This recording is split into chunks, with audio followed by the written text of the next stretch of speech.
Bonjour, c'est CCTVF. Je m'appelle Huang Yang. Mon prénom Yang dans la langue chinoise qui signifie le soleil. Mes parents qui souhaitent que je puisse devenir un homme comme le soleil donne aux gens du bonheur, des confiances, des espoirs. Et je suis en train de faire des efforts à approcher leur objectif pour devenir un produit prévu. J'ai 27 ans, ça fait 8 ans que je prends le français. J'ai obtenu mon diplôme de licence et de master en France dans une école de commerce à Lyon. Actuellement, je travaille à Paris. Je utilise le français quotidiennement pour communiquer avec mes collègues, mes amis et mes clients. Ça ne veut pas dire que je suis fié à mon niveau de français.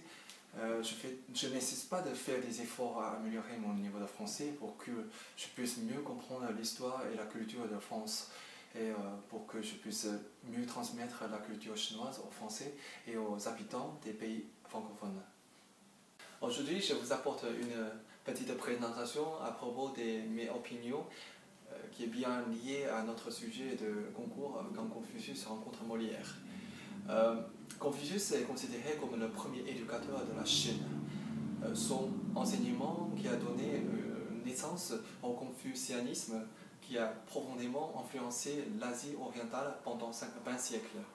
Confucius insiste en fait sur une éducation morale qui représente les enseignements sur la fidélité, loyauté, tolérance, la sagesse, etc. Qui réunit finalement à une pensée centrale du confucianisme. Le Ren, ça peut être traduit par le français, humanité et harmonie des relations humaines. Aujourd'hui, je vous apporte une petite présentation à propos de mes opinions qui est bien liée à notre sujet de concours quand Confucius rencontre Molière. Confucius est considéré comme le premier éducateur de la Chine. Son enseignement qui a donné naissance au confucianisme qui a profondément influencé l'Asie orientale pendant 20 siècles. Confucius insiste en fait sur une éducation morale qui représente les enseignements sur la fidélité, loyauté, tolérance, la sagesse, etc. Qui réunit finalement à une pensée centrale du confucianisme. Le Ren, ça peut être traduit par le français, humanité et harmonie des relations humaines. Ce qui prescrit aux êtres humains de se témoigner mutuellement sympathie, sollicitude et respect, et de veiller les uns et les autres dans la société. Du côté de Molière, il est le meilleur comédien de la comédie de France. Ses comédies aujourd'hui sont traduites dans différentes langues et restent populaires dans le monde entier. Ces comédies sont considérées comme les comédies sérieuses. On l'appelle les comédies mœurs et caractère. Elle met en scène les défauts des hommes et elle pose des problèmes de la société. En fait, Molière, il a utilisé les moyens de comédie pour faire rire les gens, mais après le rire, les contenus de comédie peuvent pousser les gens à réfléchir, à corriger leur comportement, à comprendre plus profondément les problèmes de la société.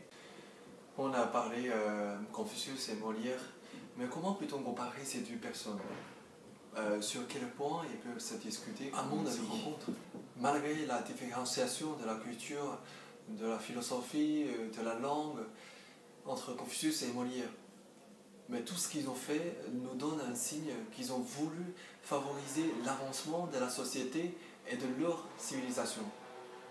Ils ont appris aux gens à cultiver leurs bonnes vertus, ils ont fait des efforts à améliorer les harmonies des relations humaines. Ils ont compris que les bonnes vertus qui constituent un élément fondamental pour construire une bonne société. Les bonnes vertus qui peuvent donner aussi le sens de responsabilité à chaque individu pour développer ensemble la société. Aujourd'hui, j'ai du mal à imaginer par quels moyens ils peuvent se rencontrer. Mais je pourrais facilement imaginer quand ils se rencontrent.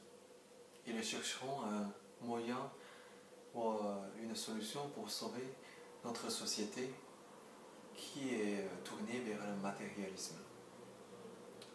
Voilà, je vous remercie beaucoup d'écouter cette présentation à 5 minutes et à bientôt à Shanghai. Je vais participer le concours à Shanghai aussi. Donc je vous remercie beaucoup. À bientôt.